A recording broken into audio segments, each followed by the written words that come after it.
Mais vous ne pouvez pas montrer tout ça hein, en Thaïlande. หยุด Stop หยุด Stop à la corruption หยุด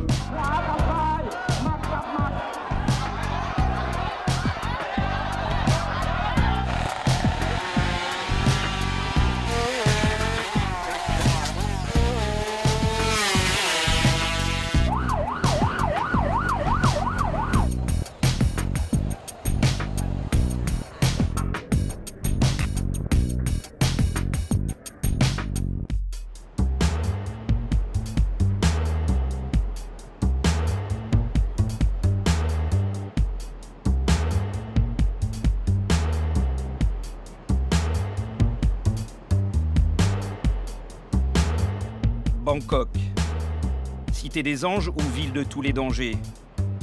L'envers de la carte postale thaïlandaise, c'est le règne des gangs, de la corruption policière, un des taux de criminalité les plus élevés au monde.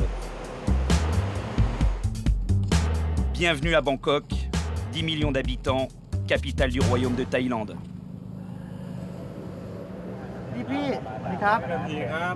Oui, monsieur l'agent, je sais, je suis sur la mauvaise file. Ouais, montre-moi le permis de conduire. Tenez, ok? Waouh, on fait comme ça. Ouais.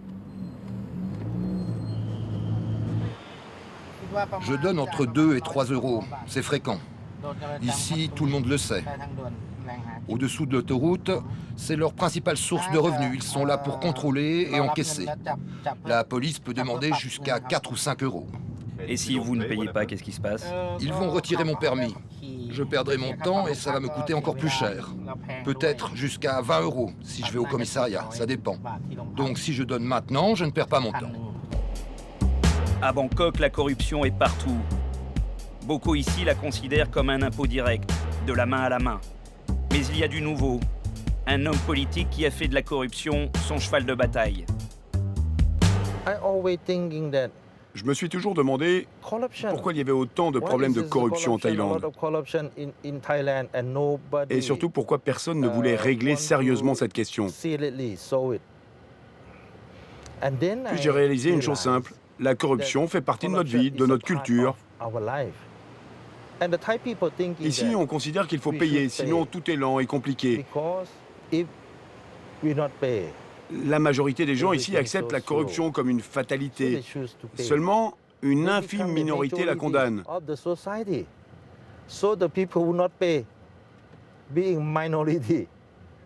C'est comme ça que Bangkok est devenue la cité du crime. Le gouvernement a un budget qui est entièrement bouffé par la corruption et ainsi il n'y a plus d'argent pour s'acquitter des salaires ou augmenter les policiers par exemple. C'est la raison de tous nos vices et nos problèmes.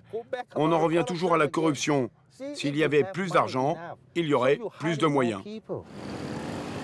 Chouvit est député. Et comme tous les mercredis, c'est le jour où il va faire parler de lui au Parlement. Prenez ce badge. D'ici peu de temps, le slogan sera célèbre. Stop corruption.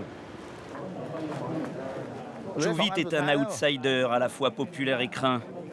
Tout le monde sait ici qu'il n'a peur de rien. Il n'hésite pas à parler ouvertement. Pourquoi, d'après vous, y a-t-il des problèmes de développement dans notre pays? Pourquoi voyez-vous des routes laissées en chantier?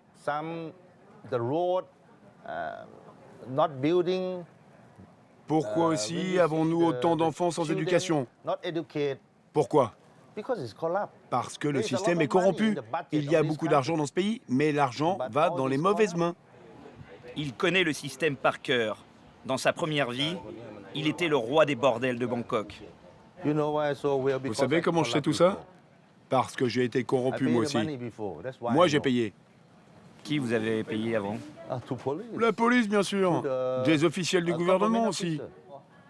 Sinon, rien ne peut se faire. Votre document reste en dessous de la pile. Quand je payais, tout allait vite. J'étais prioritaire.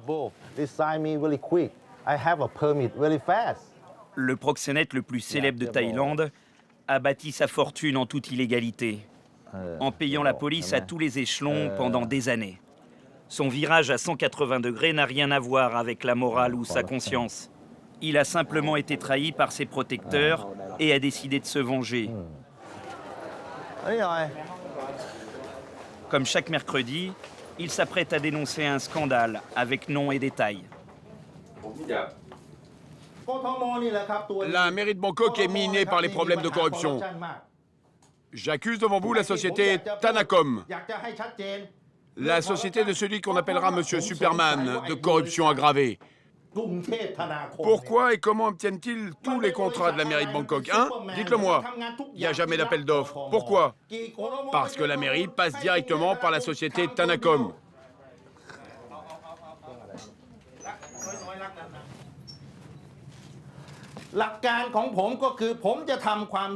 Alors vous, la presse, vous fermez les yeux, vous vous taisez. Mais je veux que vous sachiez que moi, je continuerai à combattre cette maladie de la corruption. Je vais y laisser ma fortune. Je m'en fous. J'aime cette guerre. Voilà 100 000 badges. Portez-les. Prenez. Allez, prenez. Stop. Stop. Stop à la corruption. Prenez mes badges. Prenez mes badges. Je veux que les Thaïlandais soient informés de ce qui se passe dans leur dos.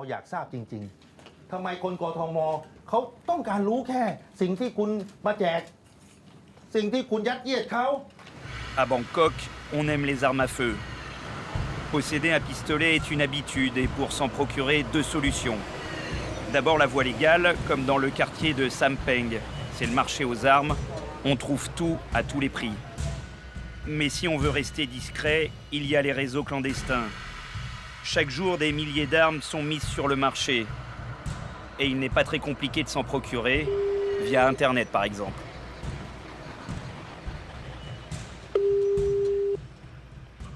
Allô? Bonjour, je suis bien en ligne avec Kampu. Bonjour. Je vous appelle à propos de l'annonce pour le 9 mm. Vous voulez l'acheter? C'est pour une utilisation personnelle? Ça serait pour mon père. Pour l'instant, il ne me reste qu'un seul modèle, CZ75, taille 9 mm. Ok. En parfait état, fourni avec sa boîte, 2 chargeurs, 2 crosses, une en bois, une en caoutchouc. Le fond rose, CZ75 compact, ça coûte combien? 1 500 €, mais il est comme neuf. Il est en très bon état. C'est un pistolet de la police. C'est une arme de la police? Et on n'aura pas de soucis? Pas de souci. Quand je fais la livraison, le policier vient avec moi. Mais comment ça se fait que vous puissiez vendre le pistolet de la police? C'est comme ça dans le milieu. C'est normal que cela soit les policiers qui vendent les armes. Il y en a plein. Ne vous inquiétez pas, c'est tout à fait normal. Retour au Parlement avec Chuvit.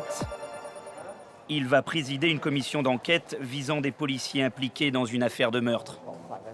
Bonjour, nous vous avons apporté un cadeau. Vous venez d'où? Petchabon, je suis le petit frère de la victime.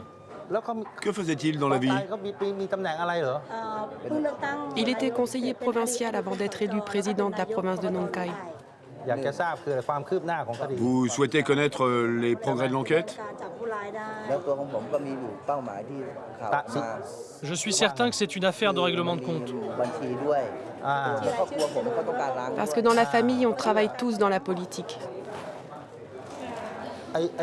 Dis-moi, il faut lui rendre le cadeau, là. On n'est pas dans la position d'accepter quoi que ce soit. Tu l'apportes et on va lui rendre tout de suite. OK? Nous allons enquêter, essayer de découvrir la vérité. Ils veulent savoir, ils veulent que justice soit faite.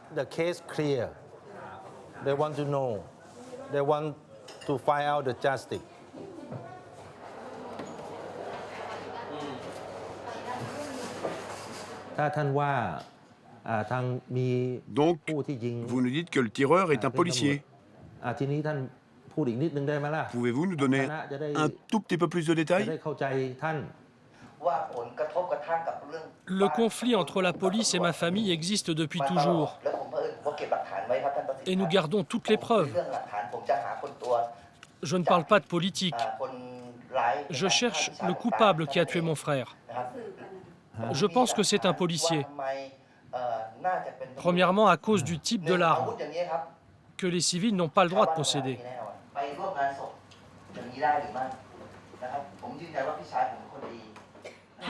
Ils nous ont menacés. Si jamais on venait déposer plainte, ils nous ont dit qu'ils allaient tous nous tuer, oui, toute la famille. Nous vivons dans la peur. Connaissez-vous les noms des policiers que vous accusez? J'ai les cassettes, j'ai tout enregistré. Je comprends que vous ne vouliez pas montrer vos preuves aujourd'hui, mais vous pouvez me les envoyer à moi, et mon équipe va étudier soigneusement votre dossier et vous tiendra au courant du résultat. Règlement de compte, flic ripou, Chouvit a du pain sur la planche et beaucoup d'ennemis.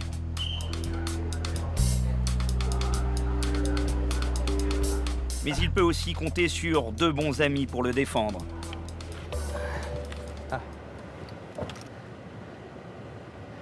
Vous savez utiliser ça? Oh ouais, j'ai toujours su. Ne laissez pas la housse au soleil, ça abîme les armes.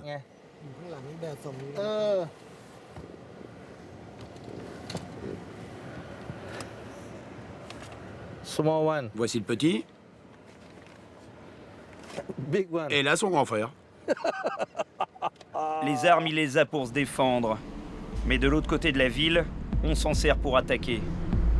Nous rencontrons Nae, un ancien membre du gang Oros, le plus célèbre de la capitale.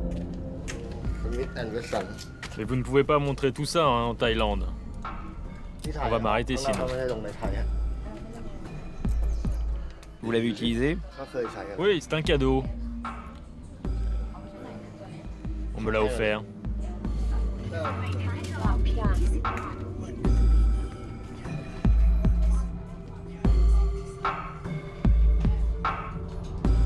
Il y a quelques mois, il a décidé de quitter le gang. La réponse ne s'est pas fait attendre. Ils ont tiré là. Combien de balles ils ont tiré déjà? 7 balles. 7. Venez voir. C'était par ici. Regardez. J'étais là où il y a les gens et j'avais que ça comme espace.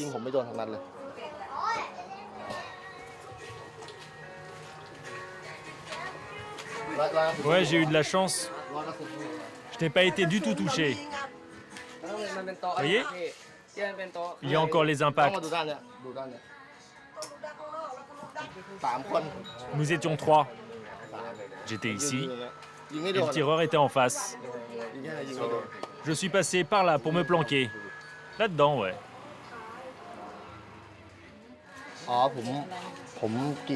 Ça? Oui, ce sont des petites coupures. Une bagarre avec ma copine.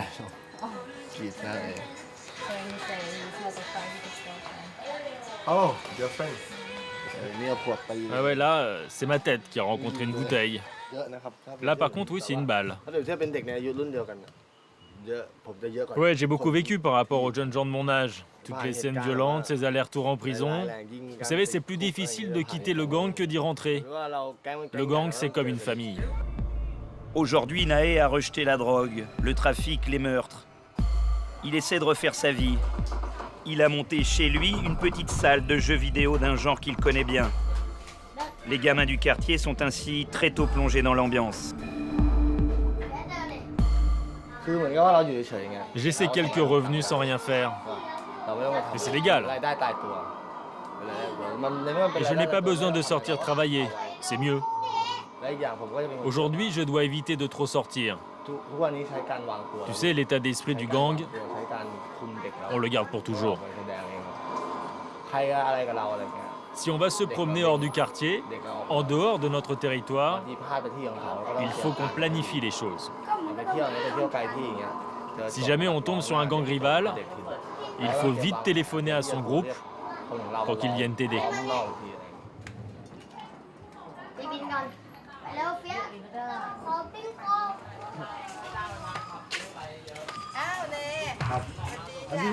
Bonjour, je vais recevoir l'ordination le 17, le mois prochain, à la pagode Dao.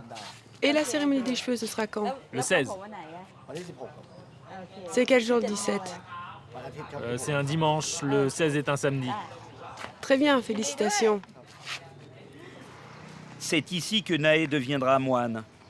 En attendant, il revient sur sa vie d'avant avec un peu de nostalgie. Il y a quelque chose que vous regrettez dans votre vie? Beaucoup. Énormément même. Vous savez, mes anciens camarades d'école sont aujourd'hui prof ou soldat, alors que j'étais meilleur qu'eux à l'école. Mais c'est moi qui ai choisi ce chemin. Quelle est la pire des choses que vous ayez faites? Vendre de la drogue, quitter mon école pour plonger entièrement dans ce milieu. Au début, je le faisais à temps partiel, mais très vite, j'ai plongé pour devenir un pro. J'ai tout rejeté, tout risqué, j'ai foutu en l'air toute ma vie. Première des choses dans le gang, on vend de la cam. Même si tu ne veux pas, il faut le faire. Et tu gagnes ton argent comme ça. Ensuite, le plus dur a été de tuer quelqu'un que je connaissais bien. Mais c'était un ordre du gang. Hey, tu vas où? Je vais au boulot. Moi, je me fais moine le 17. Ouais, je vais me faire raser la tête.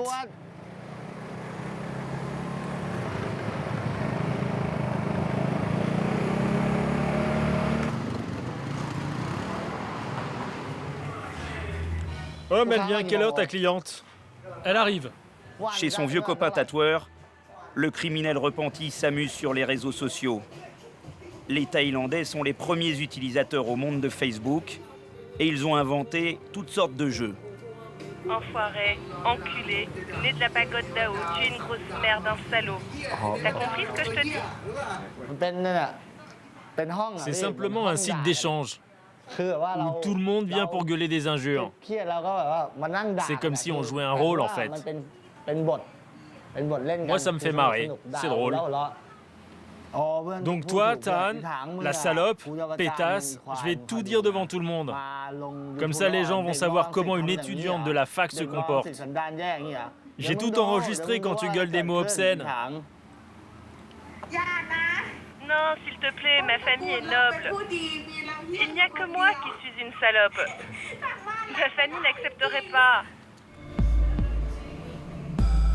Nae se fait une nouvelle existence. Mais ce soir pourtant, il va devoir revenir sur le passé, revoir les amis d'avant.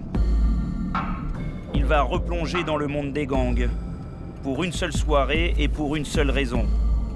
Les convier à son ordination.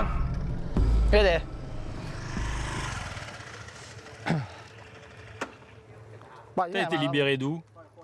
De Korat? Mon frère a été transféré de Klong Pai dans le nord-est. Il y a des types poignardés tous les jours à Klong Pai. Le rendez-vous est pris sur le parking d'une boîte de nuit. La plupart de ceux qui arrivent sont recherchés par la police. Vous venez aussi à ma cérémonie? J'ai écrasé un flic, j'ai trop la trouille. Ma copine s'est fait arrêter. On va me buter. J'ai trop la trouille.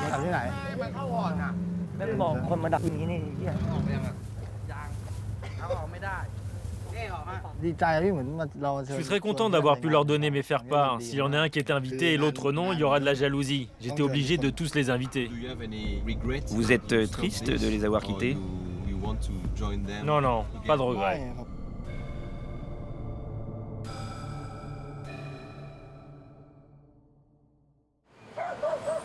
Bangkok, c'est aussi un énorme bidonville. Ils sont 3 millions à s'entasser dans ces zones de misère et de non-droit.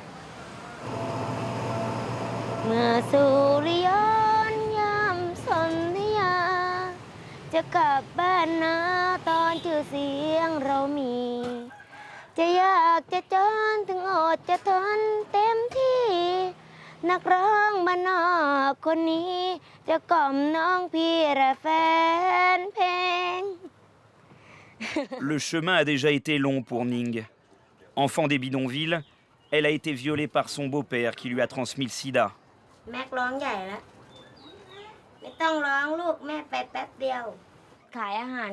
On a essayé plein de choses, on a vendu de la nourriture dans la rue, mais ça n'a pas marché. On a perdu les 3 sous qu'on avait. Un jour, on a vu les gens chanter comme ça devant tout le monde. On a décidé de faire la même chose. Quand j'étais malade, elle prenait soin de moi. Elle m'apportait à boire. On s'aidait mutuellement. C'est comme ça qu'on est tombés amoureux. Ning est devenu la voix de Klong Toy, le plus grand bidonville de Bangkok.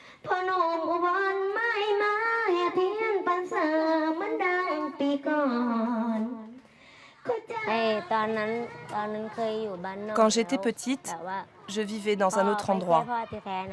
Le premier soir où mon beau-père m'a violée, j'étais toute seule. Ma mère et ma tante étaient au travail. J'ai tout dit ensuite à ma grand-mère et elle m'a dit d'aller voir la police, mais je n'ai pas osé.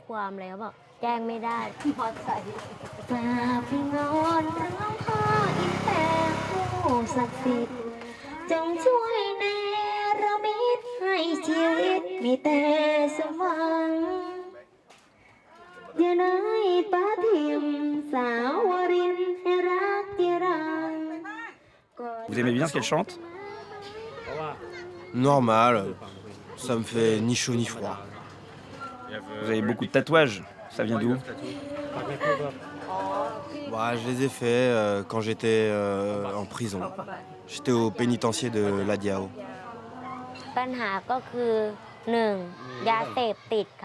Le problème numéro 1 à Klong Toei, c'est la drogue. Il y a quelqu'un l'autre jour qui a voulu frapper ma mère. J'ai dit que j'allais aller voir les flics, mais ma mère m'a dit de laisser tomber. C'est des gens qui boivent trop.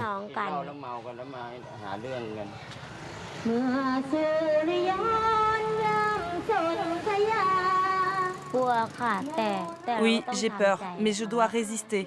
On ne sait pas où aller.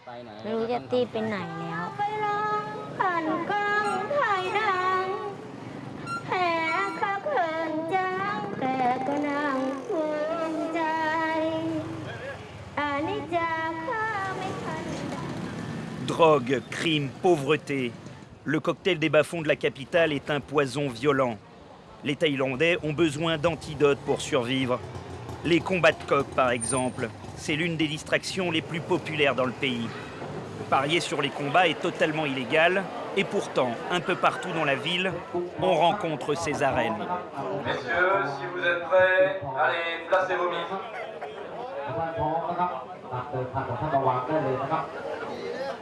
Celui-ci est plus court, plus petit. Chacun a son point fort. Celui-ci est plus petit et beaucoup moins costaud. Ok, on le fait combattre. Les coqs sont de véritables bêtes de concours, sélectionnés, formés, affûtés. On vient de toute la Thaïlande pour mettre son poulain sur ce ring de Bangkok. C'est le début d'une longue journée, une cinquantaine de combats, des sommes énormes qui vont se perdre et se gagner.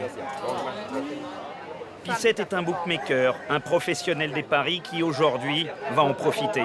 22 000, est-ce que vous êtes prêts? Ici, c'est comme un stade de boxe. Les gens ne parlent pas forcément. Sur fond de paris clandestins, le premier combat va commencer. Il se fait en 12 reprises comme à la boxe. Les combats de coqs existent depuis des générations, donc on continue. On en voit tous les jours des combats. On adore ça, parier, car c'est facile. Est-ce que c'est légal? Disons que les flics ferment les yeux et tout le monde est content.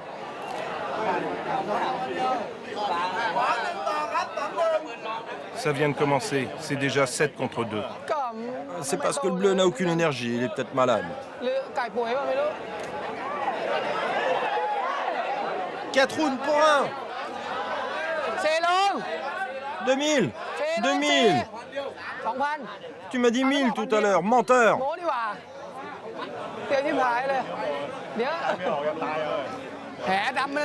Là, il est avec de l'œil droit. 3 contre 500. Non, j'en ai déjà 2, j'arrête là.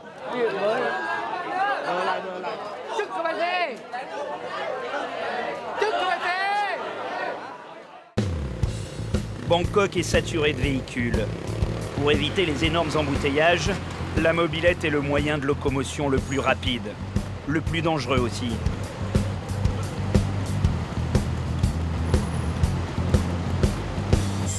Mais sur l'asphalte de la capitale thaïlandaise, des pilotes d'un autre genre sont nés, on les appelle les racers. Je suis en train de modifier la longueur du changement de vitesse. La partie arrière a été raccourcie. Avant la modification, elle montait à 160 km/h. Et nous, on la booste pour qu'elle monte à 230 et même 250.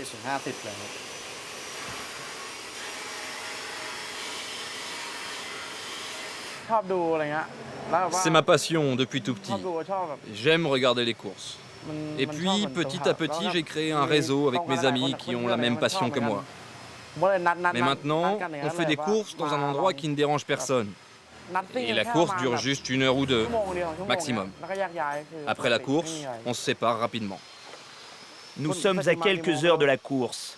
Patipat fait monter les enchères par téléphone. Il ne le dira pas, mais l'enjeu, là aussi, ce sont les paris.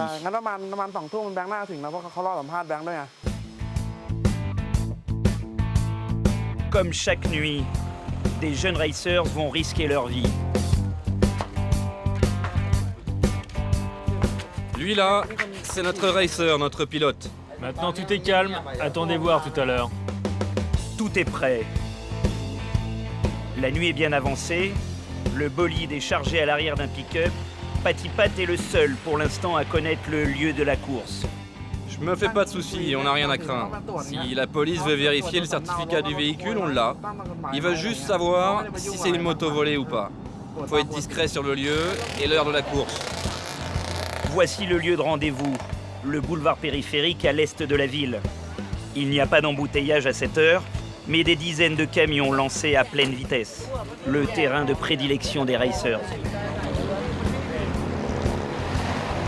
On gagne du prestige pour notre écurie.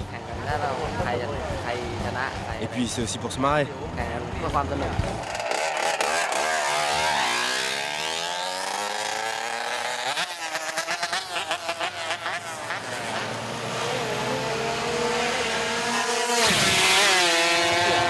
Du risque? Bah oui, c'est risqué. Mais on a choisi cette route parce que c'est peu fréquenté. Et il est très tard. Je pense qu'il y a très peu de possibilités d'avoir un accident, seulement 1%.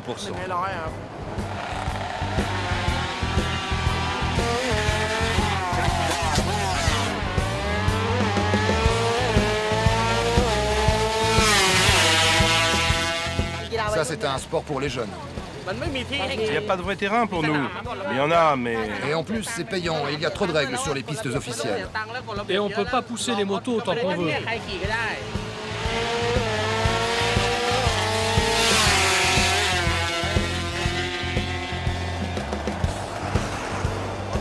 J'ai plus d'essence. 250, putain, ça a failli m'arracher la tête. J'aurais dû prendre plus large, j'ai raté mon coup. En moyenne, un racer se tue chaque semaine.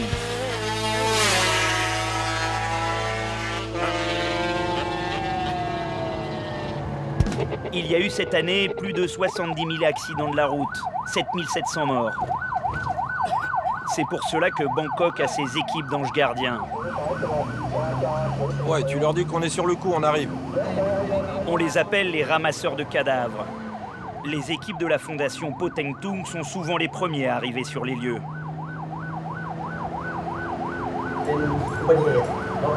Ouais, c'est tous les jours comme ça, il faut se dépêcher. Car les blessés sont souvent en très mauvais état.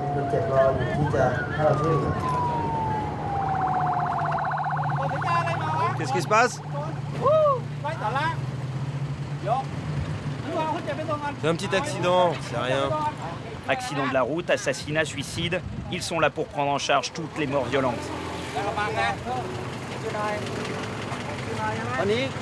Ils vont transporter la victime à l'hôpital de Lan Krabang. Bangkok ne dispose d'aucun service de pompe funèbre public. Ce sont les fondations religieuses qui se substituent à la municipalité. Les ramasseurs de cadavres se branchent sur les fréquences radio de la police pour s'informer. Il faut dire qu'ils sont aussi surveillés de près, car cette œuvre de charité est surtout un business très lucratif. Il y a compétition entre les fondations. Où c'est? Plus de cadavres on ramasse, plus de dons seront faits à la fondation. C'est le business de la mort. Vous avez beaucoup de concurrence? Oui, il y en a. Ça dépend des quartiers.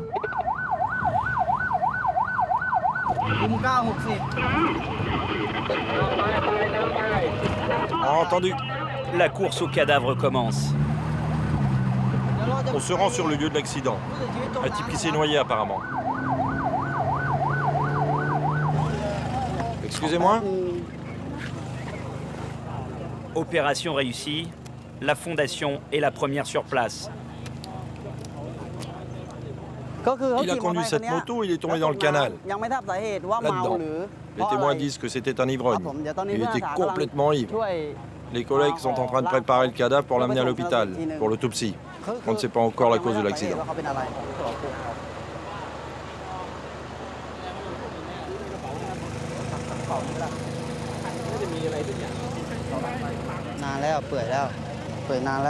Je vais vérifier ses poches.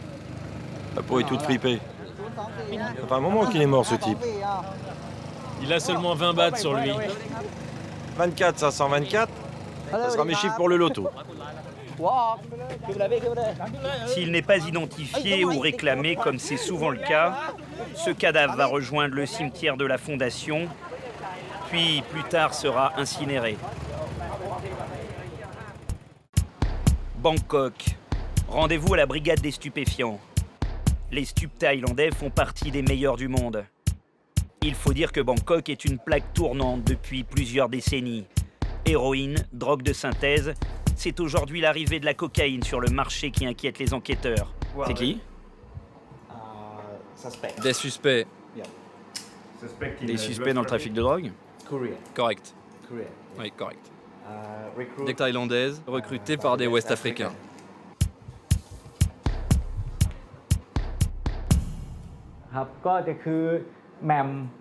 Elles sont 3 femmes dans le premier groupe de suspects.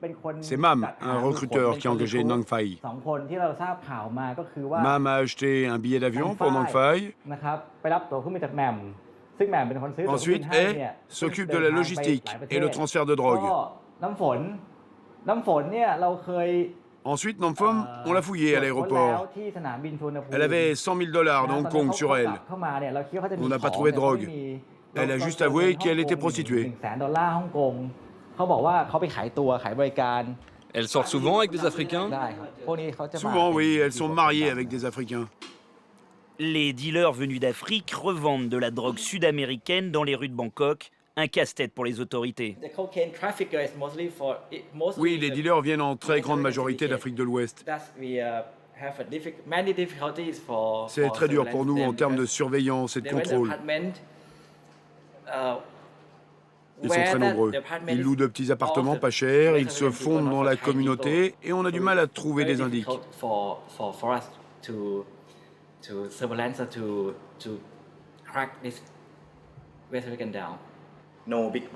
Non, ils n'ont pas de patron, pas de vrai réseau.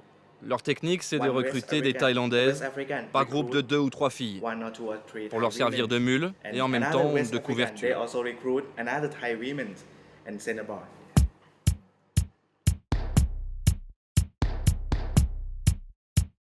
Le lieu de tous les deals, c'est ici, dans le Little Africa de Bangkok. 2 ou 3 rues où se concentre tout le trafic. Vous voyez, comme je vous ai dit tout à l'heure, ici il y a très peu de Thaïlandais. Ces rues sont aux mains des Noirs et des Arabes.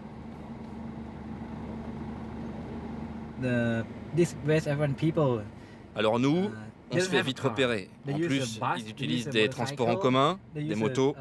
Ils sont mobiles et rapides. C'est très dur de les pister.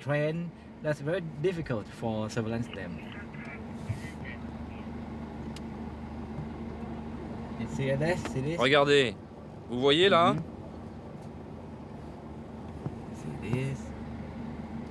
Ce ne sont pas des touristes. Le type a 2 portables dans la main. Je peux vous le dire, il n'est pas là pour visiter les temples. Et d'où vient la cocaïne? D'Amérique du Sud. Pour le directeur des stupes, il y a aussi le yaba, la drogue qui rend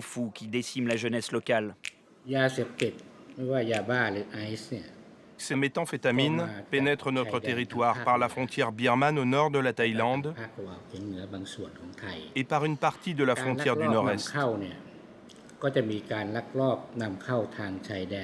L'acheminement se fait à pied à travers la forêt.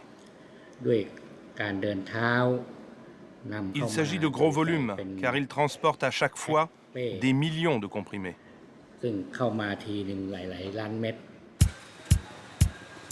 Direction Runana, en plein Little Africa. Ici, les stupes de Bangkok reconnaissent ne pas pouvoir y aller. Nous allons recueillir le témoignage d'un dealer africain résident du quartier. Ouais. Nous filmerons en caméra cachée. T'es en haut, là? Ok, j'arrive.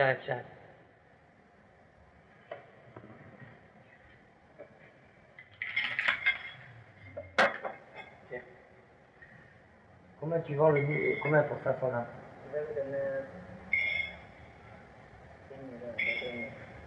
Combien?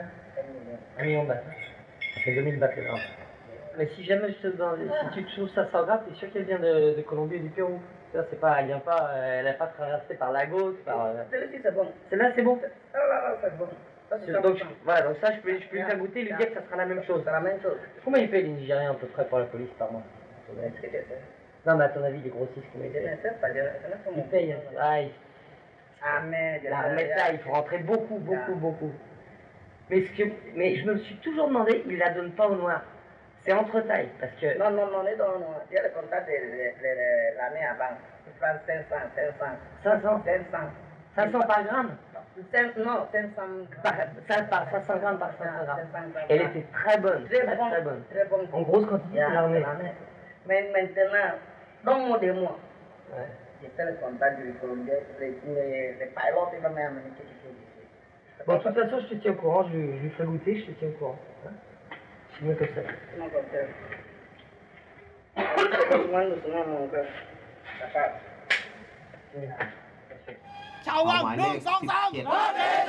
Chaque année, des milliers de Nigérians, Camerounais ou Sénégalais font le grand voyage, la tête pleine de rêves, de l'Eldorado thaïlandais. Refaire sa vie loin de l'Afrique et réussir, dans le football par exemple. Landry est agent de joueur, c'est une success story locale.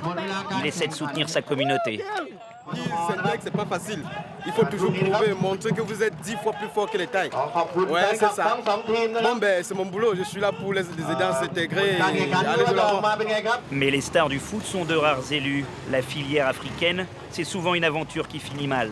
Apparemment, ces derniers temps, il y a pas mal d'Africains qui sont détenus à l'intérieur. Il y a beaucoup de rêves brisés, de fortune des Africains qui sont venus tenter leur chance en Asie, qui se trouvent ici. Ouais, tous les jours, et ils en arrivent, et d'autres, c'est carrément la catastrophe. Quand ils tombent sur la maille de la police, ils se font choper, et ça tourne mal pour eux. Ils n'ont pas de sentiments, les Thaïlandais. Même si vous avez fait un enfant et que demain vous chopez avec cet enfant, l'enfant a 2 jours, c'est la cellule avec votre enfant, jusqu'à la déportation. Mais il y a du racisme, comment ça se passe? Toujours, ça ne manque pas le racisme. Hein. Ça commence dès l'aéroport. Vous êtes sur un rang, le black il est au 10e rang carrément, on va le pêcher pour l'amener dans une antichambre. Vous voyez, c'est d'ailleurs frustrant pour un Africain. Arriver quelque part et tout le monde vous regarde comme si vous sortez d'un autre monde. Le centre de détention des étrangers est un lieu bien connu des ressortissants africains. Presque un passage obligé pour beaucoup d'entre eux.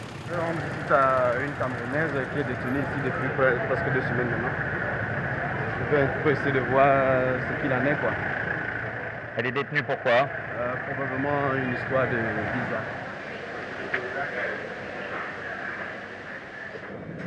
En caméra cachée, nous allons accompagner Landry dans le pénitencier pour rendre visite à une détenue.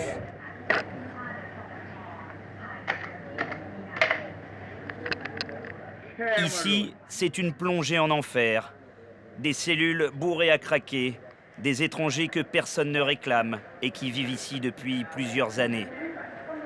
Des Africains détenus sans raison, sans aucun espoir. Après la fouille, nous pénétrons dans une salle bondée. Les visites se font les uns à côté des autres. Il est quasiment impossible de s'entendre.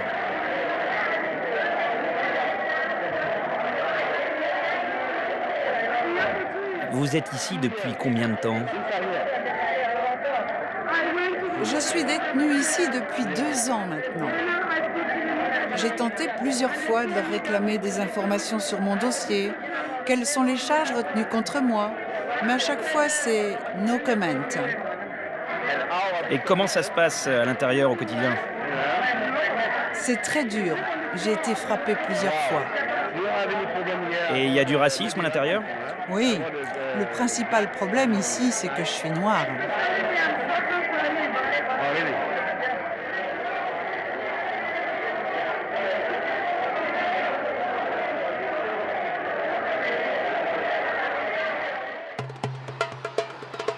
Quartier de Lac Prabang, dans le nord de Bangkok.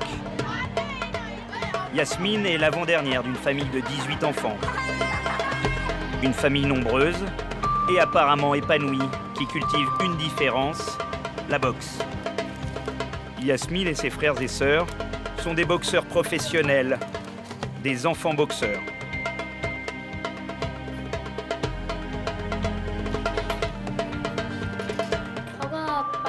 Les autres de mon âge vont à la madrasa ou restent à la maison sans rien faire. Moi, je préfère aller aux séances d'entraînement. Je m'y sens bien. 2 heures d'entraînement tous les matins, 3 heures tous les soirs, 10 km de course à pied, une centaine de pompes. Le quotidien de ces gamins ressemble à une vie de gladiateur. Bras tendus! Garde bien l'équilibre. C'est bien. Droite, descends un peu. 1, 2, 1, 2, 3, continue. Baisse ta tête. Baisse ta tête. Baisse à fond, à fond, à fond. Coup de pied droit sur mon ventre. Droite, droite. Lève les pieds et 2 coups à la fois. Droite, droite, droite.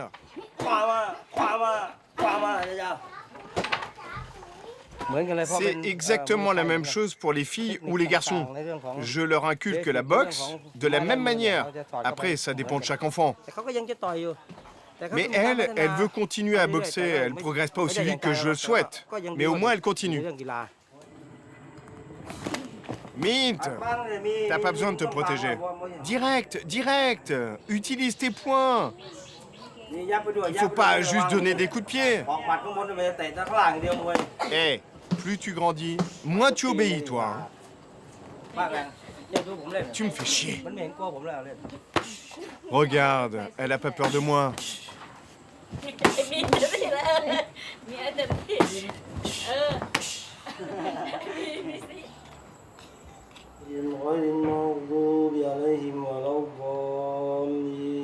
Ici, à Lac Prabang,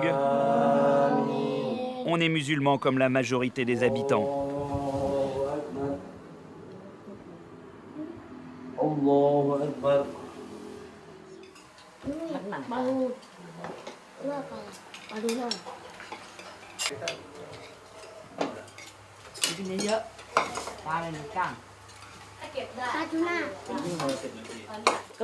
Parfois, j'ai un peu peur. Mais comme les enfants se préparent bien, il n'y a pas de souci. Toi, tu as déjà pris un KO, mais qui d'autre parmi vous? Levez les mains. L'univers des enfants boxeurs, c'est l'entraînement la semaine et les combats le week-end.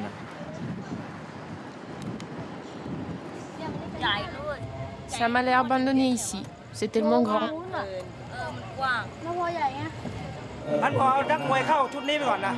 Donc je vais faire rentrer la boxeuse avec mes enfants maintenant.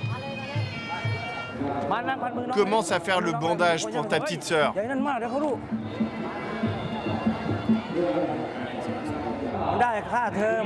Au début, c'était pour juste faire du sport. Et puis après, on est passé au combat, à la compétition. L'argent sert pour les frais scolaires, leur uniforme.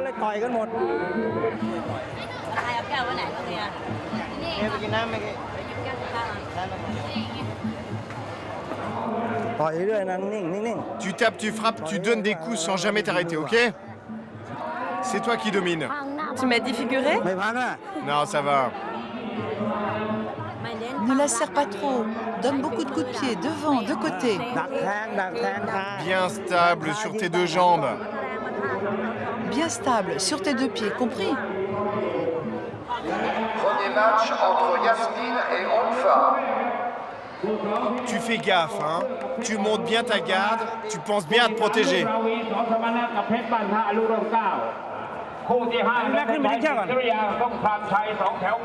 Face à face, deux fillettes de 6 ans. Les combats d'enfants sont interdits à Bangkok, mais l'événement ce soir n'a rien de clandestin. L'amour de la boxe, les paris, le spectacle ont raison de la loi et de la protection des mineurs. Ces gamines s'exposent à des dommages corporels et cérébraux qui peuvent être irréversibles.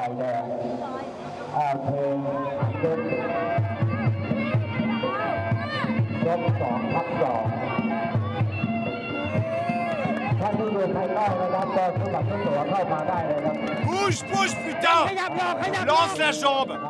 Tape! Un coup de pied!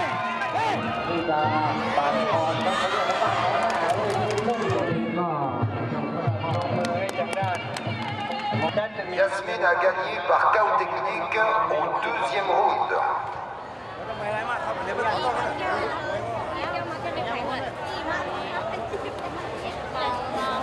Je pense qu'on gagnera pas plus de 10 €. Quand on considère le montant de l'argent, c'est pas du tout rentable. Mais l'enfant gagne beaucoup en expérience. Il rencontre des gens, il se fait des amis. Il y en a qui se concentrent sur les paris et l'argent, c'est vrai. Mais ça donne une mauvaise image de la boxe pour enfants. Applaudissez fort nos petits combattants. Droite contre droite, gauche contre gauche, coup de poing contre coup de poing. Ils combattent comme deux cobras et je le sais, vous adorez ça. Le public est friand des combats d'enfants. Il faut dire que plus ils sont violents, plus les enchères montent. Les paris sur ces combats sont beaucoup plus élevés que pour la boxe des adultes. Mais dans le milieu, on ne parle pas de ces choses-là. Vous êtes ici pour parier? Mais non, je suis pas là pour parier. J'observe, c'est tout. Pourtant, tous ces hommes au premier rang autour du ring sont des parieurs et des bookmakers. Allez, allez, 200, 202, vite, vite.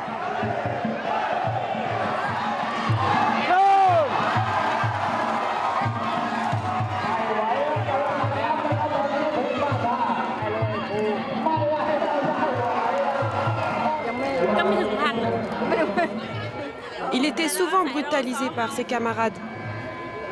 Un jour, mon mari a dit « Si on fait tout ça à sa place, notre enfant ne sera jamais un homme. Il faut qu'il sache se défendre. » Et c'est comme ça que mon garçon a commencé le Muay Thai. Mais franchement, j'ai peur des blessures.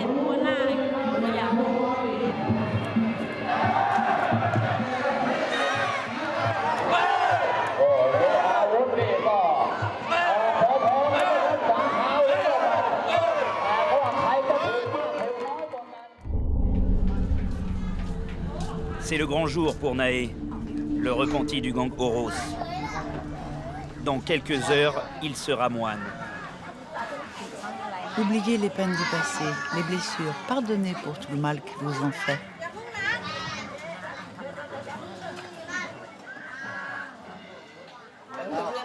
Grand-père, Nae vient te demander pardon. Avec son grand frère, ils vont être ordonnés moines aujourd'hui. Ce n'est pas la peine de te lever, ne bouge pas.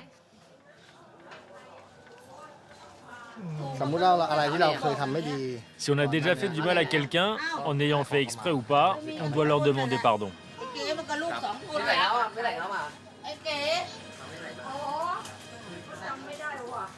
Parmi les invités, ses anciens compagnons de gang.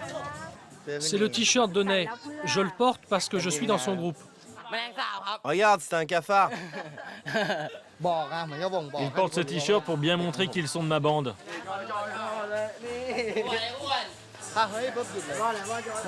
Il suffit que je les appelle et ils débarquent tous. Ils sont prêts à tout pour moi. Et quand il leur arrive quelque chose, c'est aussi de ma responsabilité de les aider. Nae peut aussi compter sur son tuteur qui l'épaule dans ce changement de vie. Maintenant, tu es heureux parce que tu t'engages dans la bonne voie. Par ton courage, tu rends ta famille apaisée. Donc il faut continuer comme ça. Si j'avais fait quelque chose de mal, je te demande pardon aussi. Je te souhaite un avenir plein de prospérité.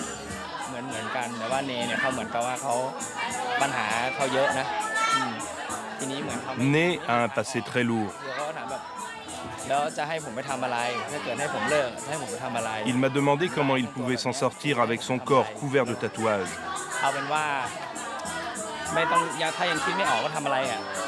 Je lui ai dit que c'était pas grave, même s'il ne savait pas quoi faire encore.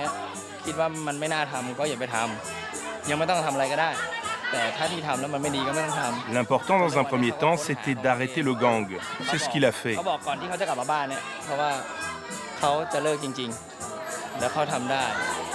Arrêter le trafic de drogue et les allers-retours permanents en prison. Mon oncle, puis-je vous offrir de l'eau? Oui, merci, Né. Malgré les airs de kermesse, c'est une cérémonie religieuse qui commence.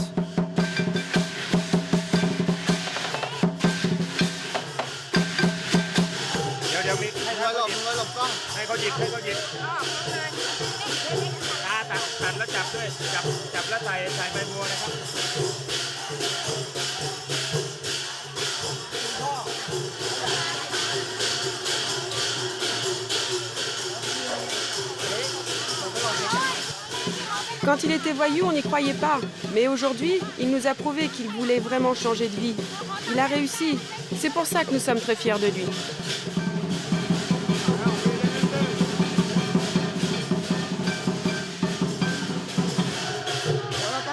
Respecte strictement les préceptes et personne ne peut plus t'atteindre. Si les filles t'appellent, tu ne leur réponds plus. Nos histoires se ressemblent, même si nous n'étions pas du même gang et que je suis plus âgé que Ney. On se croisait tout le temps à l'époque. Je lui ai donné beaucoup de conseils, même après être devenu moine. Je l'appelle souvent. Ney me respecte et c'est moi qui lui ai proposé l'ordination.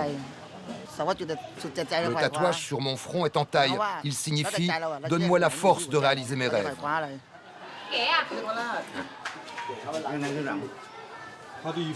Et comment vous vous sentez?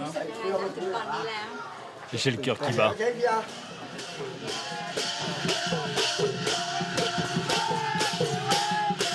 Naé a revêtu sa robe de moine. Même si les anciens membres de son gang sont là, aujourd'hui, une nouvelle vie commence pour lui. Les prières l'apaiseront peut-être. Au son de la musique rock, Bangkok, ville de tous les contraires, de tous les excès, va s'endormir. Dans ce paradis touristique, plusieurs mondes doivent coexister, pour le meilleur et pour le pire.